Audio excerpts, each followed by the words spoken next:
పవన్పూర్ అనే చిన్న గ్రామంలో నివసిస్తున్న సాధారణ కుమ్మరి అయిన అర్జున్కు మంచుతో ఒక ప్రకాశవంతమైన రాజభవనం కనిపించే స్వప్నాలు తరచుగా వచ్చేవి. ఆ స్వప్నంలో ఒక స్వరం అతని పేరును పిలుస్తూ, వెలుగును కనుగొని నీ విధిని నెరవేర్చుకో అని చెప్పేది. నిద్రలేవగానే అతని పడక కింద ప్రకాశిస్తున్న ఒక ప్రాచీన పటాన్ని కనుగొంటాడు. అర్జున్ తన గ్రామములోని వృద్ధుడైన తన గురువునకు ఆ మ్యాప్ని చూపించాడు. తన గురువు ఆ మ్యాప్ జ్యోతిరాష్ట్రానికి అనే ఒక నిధికి దారి చూపుతుందని తెలియజేశాడు. అయితే అక్కడికి వెళ్లడం చాలా ప్రమాదకరమని హెచ్చరించి రక్షణ కోసం ఒక మంత్రముగ్ధమైన హారాన్ని ఇచ్చాడు. ఊరి నుండి బయలుదేరిన అర్జునుడు మీరా అనే ధైర్యవంతురాలైన సాహసికురాలిని కలిశాడు. ఆమె తనతో పాటు వెళ్లాలని నిర్ణయించుకున్నది. అర్జున్ మరియు మీరా దట్టమైన సూర్యరశ్మిని అందుకోని వనాశ్రయంలోకి ప్రయాణించారు.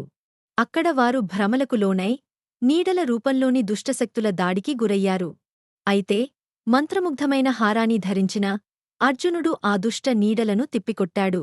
ఆ సమయంలోనే తనలోని గుప్తశక్తిని గ్రహించాడు. దీర్ఘ ప్రయాణం తర్వాత అర్జున్ మరియు మీరా జ్యోతిరాష్ట్ర ప్రవేశ ద్వారాన్ని కనుగొన్నారు.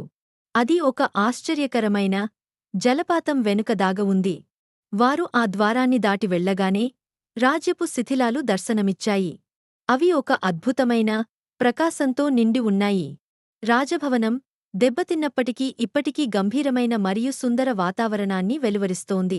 పాడుబడిన భవనాల్లో అర్జున్ మరియు మీరా కల్నేమి అనే దుష్టుడిని ఎదుర్కొన్నారు. కల్నేమి జ్యోతిర్మణిని దొంగలించి దాని శక్తితో తనను తాను నాశనం చేసుకున్నాడు. అయితే అర్జున్ తనలోని దైవశక్తిని ఉపయోగించి హారముతో రత్నాన్ని శుద్ధిచేసి రాజ్యాన్ని కాపాడాడు.